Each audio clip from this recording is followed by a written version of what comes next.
नमस्कार, आप देख रहे हैं बिग फाइट लाइव। आपके साथ मैं श्वेता मिश्रा अवस्थी। अक्सर विपक्ष केंद्र सरकार पर मुस्लिम विरोधी होने का आरोप लगाता आ रहा है, लेकिन हर बार विपक्ष को मुंह की खानी पड़ती है। इस बार भी कुछ ऐसा ही हो रहा है। मोदी सरकार ने ईद के मौके पर देश के मुसलमान को तोहफा देने की घोषणा की है।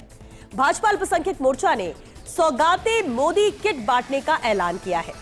ईद पर इन किटों को मस्जिदों के माध्यम से जरूरतमंद मुस्लिमों में बांटा जाएगा। भाजपा अल्पसंख्यक मोर्चा के राष्ट्रीय अध्यक्ष जमाल सिद्दीकी का कहना है कि प्रधानमंत्री नरेंद्र मोदी हर त्योहार के जश्न और हर किसी की खुशी में शामिल होते हैं, लेकिन इस घोषणा के बाद से हमेशा की तरह राजनीति भी शुरू हो गई है। पक्ष और विपक्ष के नेता अपने तरीके से इसे लेकर बयान दे रहे हैं। बहरहाल अब कुछ लोग इसे हृदय परिवर्तन बता रहे हैं, तो कुछ चुनावी पैतरा। बात आज इसी खास मुद्दे पर।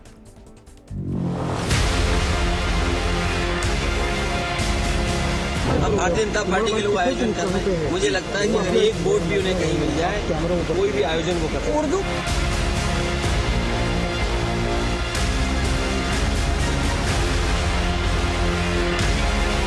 पहला संसाधनों पहला माइनॉरिटी का हिंदू का हम ऐसा नहीं करते। देश के गरीबों पर सबका हक है, क्योंकि सबका साथ सबके विकास के तहत हमने जितनी भी योजनाएं बनाई हैं, सारी योजनाएं अल्पसंख्यक लोगों को भी ज़्यादातर मिली है। ये पार्टी का बहुत अच्छा कदम है। 65 साल से जिस समाज पर मेहनत की गई थी बीजेपी से अलग हटाने की, बीजेपी के ये डराने की, उस समाज को करीब लाने का इससे अच्छा जरिया नहीं है।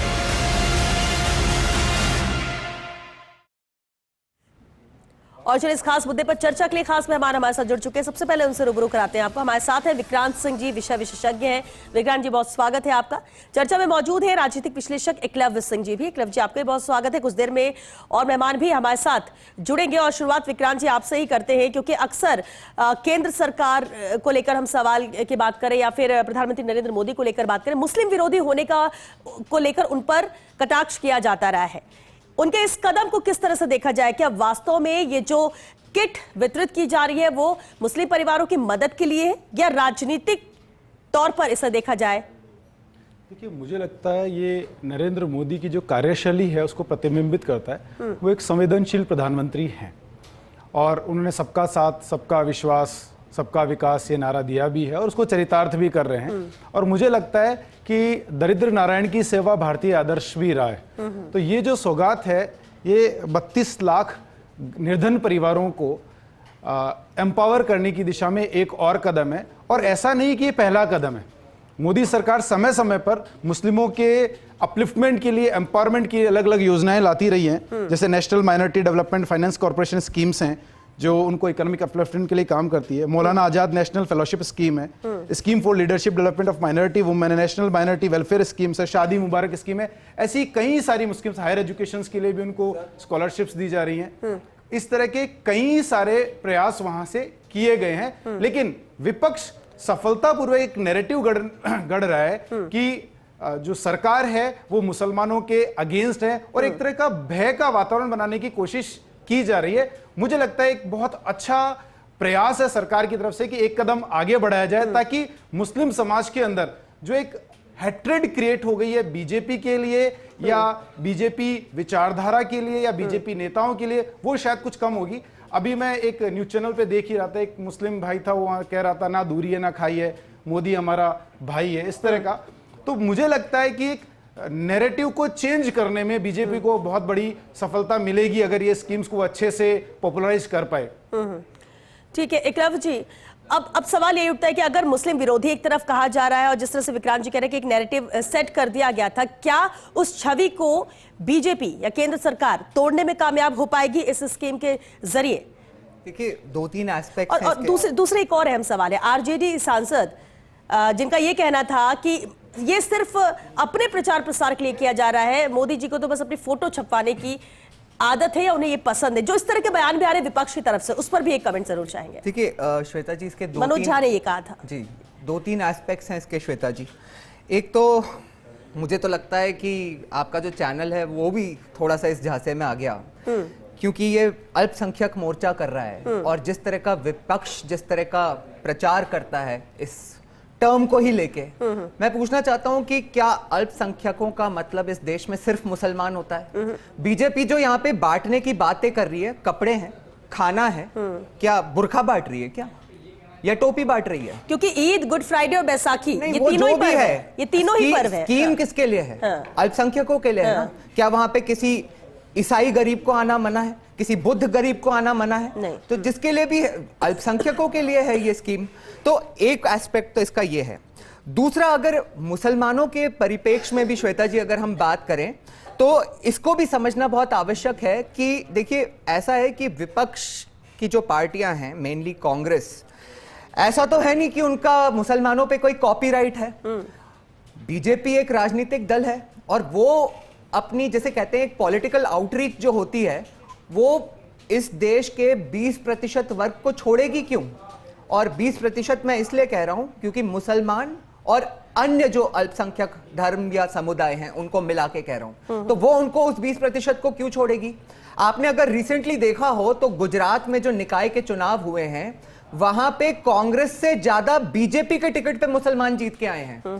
तो मैं समझता हूं कि मैं समझता हूं कि गुजरात जो है वहां पे मोदी जी का एक्सपीरियंस भी है।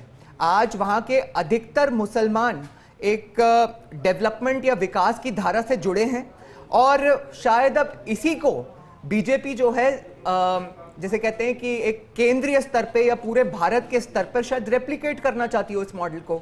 दूसरी बात ये जरूर है इसमें कि जब इस तरह की स्कीम्स होती हैं और इस तरह का प्रचार होता है तो कभी कभी अगर इसका मतलब ठीक से इसके संदेश को अगर कन्वे नहीं किया जाए तो जो बहुसंख्यक समाज है हिंदुओं का, उसमें इससे हताशा होती है कि जब आप, ठीक है ये आपका एक तरह से धर्म है कि आप सबको एज एन एडमिनिस्ट्रेटर या एज अ पॉलिटिकल पार्टी, ये आपका धर्म है कि आप सबको एक समान समझो, लेकिन यदि आप वो ऐसा कर रहे हो, अपना धर्म, अपना कर्तव्य निभा रहे हो, लेकिन दूसरी तरफ से आपको ना तो कोई वोट मिलते हैं और ना आपको मतलब उल्टा गालियां पड़ती हैं, तो फिर क्या मतलब सिर्फ उनके लिए इस तरह से आपकी, जैसे कहते हैं कि ओवर आउटरीच जो है उसका कुछ पार्ट हमारे वर्ग के गरीबों को ही दे दो। तो इस तरह लेकिन एक ये भी तो विचार हो सकता है कि जो अपने साथ है वो तो खड़े हैं, लेकिन जो विरोध में है उन्हें साथ लाया जाए, शायद ये कोशिश हो। नहीं, बिल्कुल श्वेता जी, देखिए मैं तो कहूंगा कि जैसे अभी विक्रांत जी ने बताया भी कि जहां तक परसेप्शन का सवाल है, ये देखिए सिर्फ परसेप्शन तो इस देश में बदला ही है। हम अनेकों मुसलमानों को हम सुनते हैं कि मोदी जी ने अच्छा काम किया है, इस सेक्टर में अच्छा काम किया है। अब ये जो एक परसेप्शन है ये वोट्स में कैसे बदलेगा, ये अब भाजपा को ये डिस्टेंस ट्रैवल करना है, वो कैसे कर पाएगी? आप मुझे बताइए कि नहीं, ये जो अभियान है ये पूरे देश के लिए है, ये अभियान तो पूरे देश में ही चलाया जाएगा। तो क्या किसी राजनीतिक दल ने इस स्तर पे अल्पसंख्यकों के लिए आज तक भारत के इतिहास में ऐसा कोई अभियान चलाया है? नहीं चलाया है। चलिए एकलव जी, वापस आपका रुख करूंगी। डॉक्टर प्रदीप चतुर्वेदी जी भी हमारे साथ जुड़ चुके हैं, प्रवक्ता है कांग्रेस से। प्रदीप जी, बहुत स्वागत है आपका। प्रदीप जी, सौगाते मोदी, ये जो किट वितरित की जाएगी अल्पसंख्यक मोर्चा की तरफ से, ये पूरी तैयारी की जा रही है, इसे किस नजरिए से देखा जाए? विपक्ष क्या इसका समर्थन करता है कि चलिए कम से कम इनके बारे में सोचा जा रहा है त्योहार के मद्देनजर, या फिर क्योंकि कभी भी कुछ इस तरह के अभियान चलते हैं तो उसे चुनावी हथकंडे के तौर पर भी कहा जाता है, उस तरह के भी बयान आते? कांग्रेस का स्टैंड इसे लेकर क्या है? श्वेता, अभी 2 दिन पहले की बात है, कर्नाटक में मुस्लिमों को लेकर के जो आरक्षण की बात हुई थी सरकारी ठेकों में, 2 करोड़ तक के ठेकों को देने के बारे में जो 4 आरक्षण, उसका विरोध सारी भाजपा ने किया है। सारी भाजपा विरोध कर रही है कि वो आरक्षण क्यों दिया गया। वो कमजोर वर्ग में अल्पसंख्यकों को देने का प्रावधान था और ये बहुत छोटी संख्या थी, उसका भरजोर विरोध किया और गिरिराज सिंह ने बयान दिया कि राष्ट्र को मुस्लिम राष्ट्र बनाने की योजना पर काम किया जा रहा है। उसके 2 दिन बाद हृदय परिवर्तन कैसे हुआ? माननीय नड्डा जी ने, जो पार्टी के अध्यक्ष हैं, और सारी पार्टी ने मिलकर के 32 लाख मुसलमान, सिर्फ देश में करोड़ों मुसलमान हैं, ये 32 लाख मुसलमानों की योजना आज क्यों लागू की है? इस देश के पूरे देश में मुसलमान करोड़ों की संख्या में, ये उनको लागू क्यों नहीं किया? आप राष्ट्रीय स्तर की सबसे बड़ी पार्टी का दावा करते हैं, तो आपने ये सुविधा देश के मुसलमानों को क्यों नहीं दी है? सिर्फ एक स्टेट जहां चुनाव होने जा रहा है वहां आप 600 रुपए पैकेट देने की बात कर रहे हैं। आप मुसलमान के आम विकास की बात नहीं कर रहे हैं। उसके जीवन सुधार की बात नहीं कर रहे हैं, उसके स्वास्थ्य की बात नहीं कर रहे हैं, उसकी शिक्षा की बात नहीं कर रहे हैं। आप उसको चुनाव तक जिंदा रखने को और उसे प्रसन्न करने के लिए 600 रुपए का पैकेट दे रहे हैं, जो उसके लिए एक लालच की व्यवस्था है, जो चुनाव आयोग की परिभाषा में एक खुला उल्लंघन है। पर सवाल यह है कि अगर आप किसी कौम के भला चाहते हैं तो उसके सर्वांगीण विकास की बात करिए। आप चुनाव आने जा रहा है तो चुनाव में अब जो बीमारी है, इसीलिए इस पर चर्चा हो रही है कि चुनाव के दौरान आप ईद और रमजान के समय पर ये जो घोषणा करके सिर्फ 32 लाख मुसलमानों को ये योजना का लाभ देने का कैंपेन शुरू किया गया है। सवाल अभी मेरे काबिल साहब जी एकलव्य जी कह रहे थे कि देश में अभी नहीं सिर्फ 32 लाख के लिए प्रावधान किया है, इसलिए वो सेक्टर जो वोट देने जा रहा है बिहार में, उसको लाभान्वित करने के लिए ये योजना लागू की गई है और उनके सहयोगी दल हैं वो भी ये काम कर रहे हैं। सवाल हम तो स्वतंत्रता की प्राप्ति के बाद से ही काम कर रहे हैं, अल्पसंख्यक कमजोर वर्गों का उत्थान की बात करते हैं, लेकिन ये सिर्फ चुनाव में आने की बात आती। बिहार में चुनाव है, इसलिए चुनाव में ये 32 लाख मुसलमानों को ही ये उपहार देने की बात कर रहे हैं। तो ये जो सौगात देने की बात है, ये बिहार के 32 लाख एक ही बात को 4 बार क्यों बोल रहे हो? बात नहीं है, ये राष्ट्र की बात नहीं है, चुनाव का प्रावधान का उल्लंघन है। मैं आपसे कहना चाहता हूँ सर्वांगीण विकास के लिए आप ये आटा दाली चमक देकर। प्रदीप जी आप ये कहना चाह रहे हैं कि चुनावी साल है उस राज्य में, इसलिए वहां पर ही 32 लाख के। चलिए ठीक है, विक्रांत जी को भी सुन लेते हैं, आपके बयान पे कुछ कहना चाह रहे हैं। हाँ विक्रांत जी, कांग्रेस ने पिछले 70 सालों में मुस्लिम को एक वोट बैंक के चश्मे से देखा है और जितना अहित कांग्रेस ने मुसलमानों का किया है शायद किसी राजनीतिक दल ने नहीं किया और ना कर सकता है। कांग्रेस ने पिछले 70 साल में कितना सर्वांगीण विकास किया है वो सच्चर कमेटी ने अपनी रिपोर्ट में बता दिया है। 70 साल होने के बावजूद आज मुस्लिम समाज उन तमाम परेशानियों से जूझ रहा है जो कांग्रेस की दी हुई है। रही बात कि उनके हायर एजुकेशन के लिए वो सब अभी स्कीम्स मैंने बताई थी कि किस तरह से उनको इकोनॉमिक अपलिफ्टमेंट के लिए, एजुकेशन अपलिफ्टमेंट के लिए गवर्नमेंट काम कर रही है। ठीक है विक्रांत जी, यही कांग्रेस में नजमा हेपतुल्ला जैसे जो एक नेता थी उनको दरकिनार किया गया, बाद में वो भाजपा में आई। यानी आप ये कह रहे हैं कि मुस्लिमों को जो साथ मिला वो कांग्रेस का कहा जाता है, लेकिन कांग्रेस ने विकास ही मुस्लिम्स का नहीं किया, आप ये कहना चाह रहे हैं। आपसे मैं इस पर बात करूं क्योंकि हमारे साथ एक और मेहमान जुड़ चुके हैं। हम राजनीतिक तौर पर तो बात करें, लेकिन मौलाना नदीमुद्दीन जी हमारे साथ जुड़ चुके हैं, मुस्लिम स्कॉलर है। नदीमुद्दीन जी बहुत स्वागत है आपका। सौगाते मोदी, ये जो किट वितरण की बात की जा रही है 32 लाख मुस्लिमों के लिए, बीजेपी का एक गिफ्ट प्लान के तौर पर देखा जा रहा है त्योहार के मद्देनजर, किस तरह से आप लोग इसे देख रहे हैं? क्या कहना है आपका इसमें? इस सादगी पे कौन ना मर जाए ऐ खुदा, लड़ते हैं मगर हाथ में तलवार ही नहीं। इतना मोह, इतना प्यार, इतना प्रेम उमड़ करके आ रहा है, मुझे समझ से तो परे है। जब यूपीए में हमारे शरद पवार जी जब महंगाई एग्रीकल्चर मिनिस्टर थे, जब महंगाई पर बात करते थे तो महंगाई बढ़ जाती थी। मुझे लगता है इतना प्रेम क्यों? अभी देखिए कर्नाटक में रिजर्वेशन के मुसलमानों की बात आई, भाजपा ने विरोध किया। विदोड़ी से लेकर नीतीश राणे तक हर दिन गालियां दे रहे हैं, योगी क्या क्या बोल रहे हैं, और ये अपीजमेंट की पॉलिटिक्स कह रहे हैं कि भाई 32 लाख मुसलमानों को हम देंगे, किट देंगे। मैं कहता हूं कि पढ़ो परदेसी स्कीम आपने बंद कर दिया, मौलाना आजाद के नाम पर स्कॉलरशिप आपने बंद कर दिया, माइनॉरिटी के बजट में आपने कटौती कर दिया, आपने हर सब्सिडी खत्म कर दिया और कहा कि जिसमें जो पैसा रहेगा हम बच्चियों के एजुकेशन पर खर्च करेंगे। तो आज 32 लाख ये किसको झुंझुना दे रहे हैं? तो मैं कहता हूँ कि ये मोदी सरकार का प्रेम ये ठीक नहीं है, मैं इसकी निंदा करता हूँ। और मैं कहता हूँ कि अब आप ही लोग मीडिया वाले अपीजमेंट की पॉलिटिक्स की बात कर रहे थे, अब ये क्या अपीजमेंट नहीं है? आप 32 लाख 25 करोड़ मुसलमानों में आप 32 लाख को किट्स दे रहे हैं, किसको दे रहे हैं और क्यों दे रहे हैं? हमें नहीं चाहिए। आज एक मिनिस्टर नहीं है भाजपा के अंदर, आज सेंट्रल में एक मिनिस्टर नहीं है। हज में सबसे ज्यादा घोटाला हो रहा है, 1-1 लाख 2-2 लाख रुपया बीजेपी के जो किरण रिजिजू मिनिस्टर हैं उनके ऑफिसर 2 लाख रुपया लेकर के प्राइवेट टूर्स वालों को वीजा दे रहे हैं और वो लोग 15-15 लाख रुपया में बेच रहे हैं। आप हमारी वक्त छीन लेते, आप हज में घोटाला करते हैं और उल्टा आप 32 लाख का किट देते हैं। नहीं चाहिए आपकी मेहरबानी, हमसे बराबर का सलूक करिए। अरबों को जाके गले लगाते हैं हबीबी हबीबी हबीबी, और भारत के मुसलमानों को लात मारते हैं। 15 साल में 10 साल 15वीं साल में ये सरकार आई, किसी मुसलमान को गले लगाते। प्रधानमंत्री मोदी को आपने देखा है कितनी लिंचिंग हुई, कितनी लिंचिंग हुई। एक खिलाड़ी को कुछ होता है प्रधानमंत्री ट्वीट करते हैं, क्या कभी लिंचिंग किसी की हुई? क्या प्रधानमंत्री ट्वीट करे? क्या कभी मुसलमान के घर जाके प्रधानमंत्री मिले क्या? अरे अरब जाए चूल्हे पड़ रहे, कतर के मुसलमानों को हबीबी, अरब के मुसलमानों को हबीबी, दुबई के मुसलमानों को हबीबी, और यहाँ के मुसलमानों को। लेकिन नदीमुद्दीन जी, आप लोग देश के मुसलमान से नाराजगी थोड़ी ना, दुश्मनी थोड़ी ना है। हम और आप, हर किसी धर्म के लोग सब एक साथ हैं, हिंदुस्तान हम सबका है। और अगर ऐसा है तो क्यों नाराजगी की सबसे बड़ी वजह क्या? आपको लगता है कि आपके समाज को या फिर अल्पसंख्यकों को उतनी रियायत या वो नहीं मिल रहा है जो मिलना चाहिए, जिसके वो हकदार है? शायद ये नाराजगी इस वजह से है। और इसे ऐसे भी तो देखा जा सकता है कि ये कोशिश हो सब चीजें ठीक करने की। नहीं देखिए, नहीं, मुझे कोशिश नहीं चाहिए। देखिए, मुसलमानों को एजुकेशन में आप रियायत कीजिए, उनका एक मिनिस्टर रखिए। आप ये बताइए, इतने 140 करोड़ का देश है, आज एक मुसलमान का अल्पसंख्यक मिनिस्ट्री नहीं। मुख्तार अब्बास नकवी थे, उनको हटा दिया गया। नजमा हेपतुल्लाह थी, गवर्नर बना करके उनको कहीं फेंक ये कर दिया गया। जफर थे, वो बेचारे पता नहीं कहाँ चले गए। एमजे अकबर कहाँ चले गए? तो मैं कहता हूँ कि बीजेपी। श्वेता जी, ठीक है, नदीमुद्दीन जी कुछ कहना चाह रहे हैं। मैं जिस भ्रामक प्रचार की आपसे बात कर रहा था ना, ये वही है। मैं आपको कुछ आंकड़े देता हूं कि 2014 से पहले मुसलमानों को सरकारों ने क्या दिया और 2014 के बाद क्या मिला।